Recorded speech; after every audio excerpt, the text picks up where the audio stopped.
What happens when you're not centered? At any time you're out of center, you're more likely to make poor choices. We've talked about physical accidents and negative manifestations.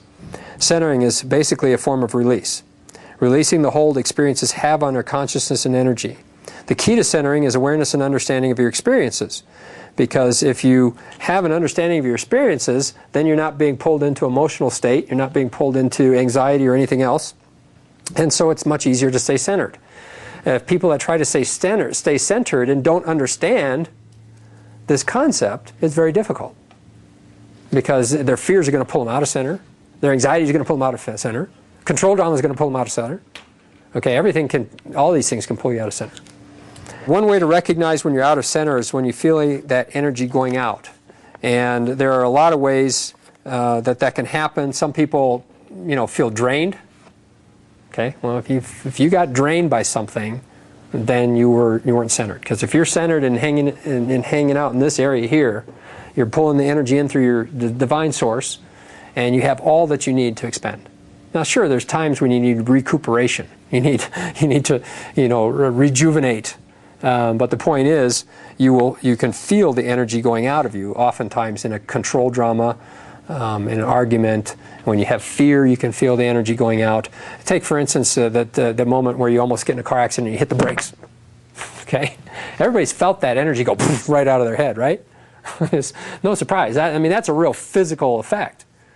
Some of them are more subtle, but certainly you can feel it.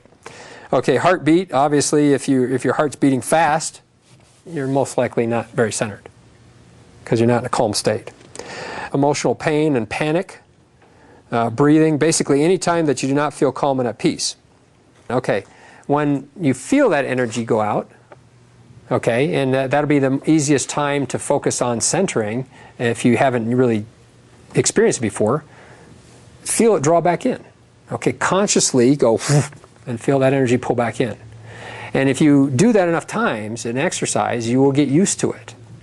Okay?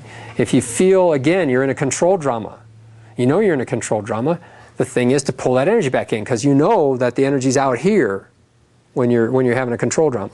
You got all this stuff you were going to say and all this intent of what you're going to do, and you just got to release it and let that energy come back in.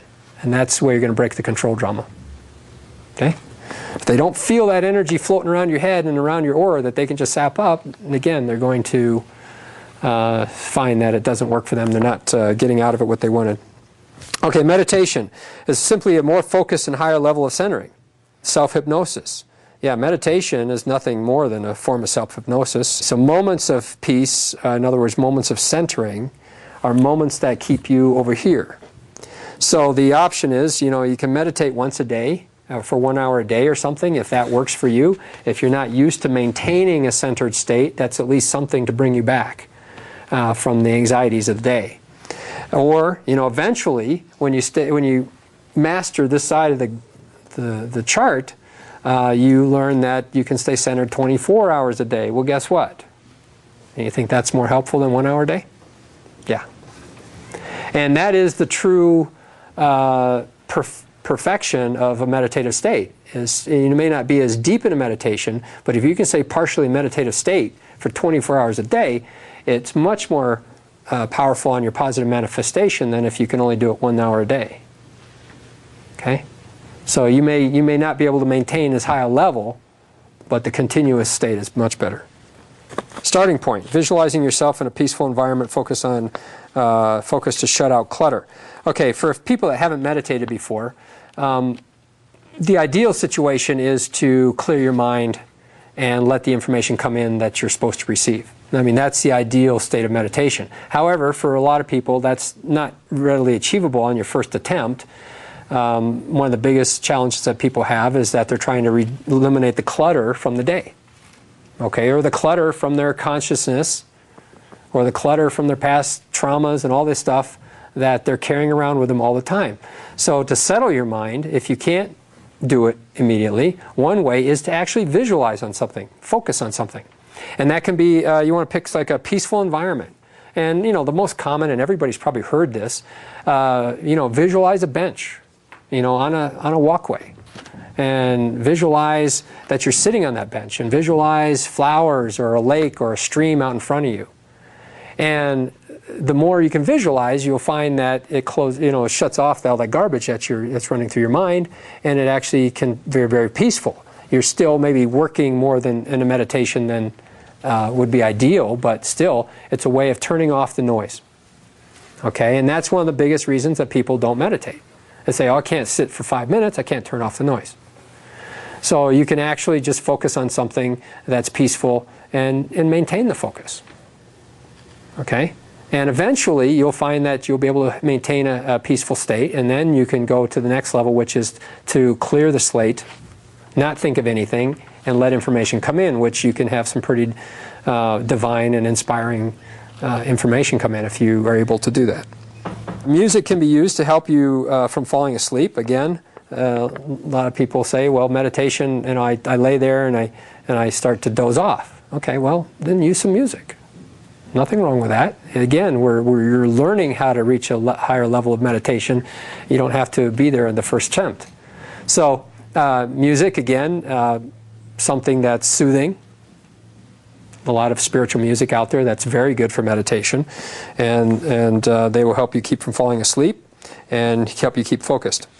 Music can be loud enough to feel the vibration. I actually have used chakra music, which I've used to help meditate as well as help physical healing, and I play that loud enough so I can actually feel the vibration. It's more powerful that way.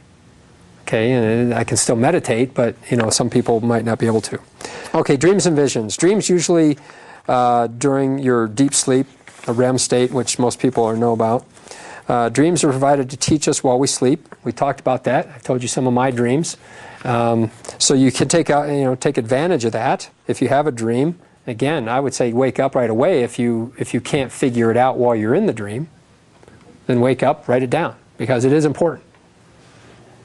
Doesn't mean you'll understand it immediately, but it's important that you recognize it. They show us where we're blocked or stuck and on obstacles to growth, and test your ability to overcome an issue. Well, I told you some of my experiences, and you can see that there are some good tests. And so they showed me where I was blocked. I had fear of attack, and what I learned from all that is anytime you are defensive, you're attracting attack. Okay, again, what you put out or what's inside of you, you're attracting. Again, with responsibility with family and children, it's maybe more of a challenge to go to that level. Okay, because the responsibility, the feeling of needing to defend a family becomes greater the more dependence you have in that respect. I told you about the example of the gentleman who had a sword in his hand and fire behind him and was approached by a very calm, loving person and didn't know what to do. Okay, that's moving towards spirit. He was given an opportunity to let go of the sword and let go of the chaos and move into peace. And he didn't know what that meant in his life, that dream. And he asked me. I mean, I wouldn't have told him if he hadn't asked me. He says, what do you think this means? I said, well, there it is. And then he came back and said, yeah, I dropped the sword and went with the guy. And he said, it felt so good. I'm like, well, yeah, good. Then you pass the test. Visions. Usually during meditation, you can have waking moments or totally awake visions. They're more rare, but you will get visions which are not necessarily dreams with lessons. They may be something of the future, premonitions or insight into something that's coming. Okay, so not all dreams and visions are strictly of lessons. Some of them are to show you what's coming. All right, continuous evaluation of self and experiences to accelerate your growth. We've talked about this. Can you do it any better? Okay. There's no such thing as perfection, but why not try for the best you can? Okay, so self-evaluation. You get done breaking a control drama and you go, gee, it worked, but I think I can do it better. I think I can do it more positive. You will have those insights.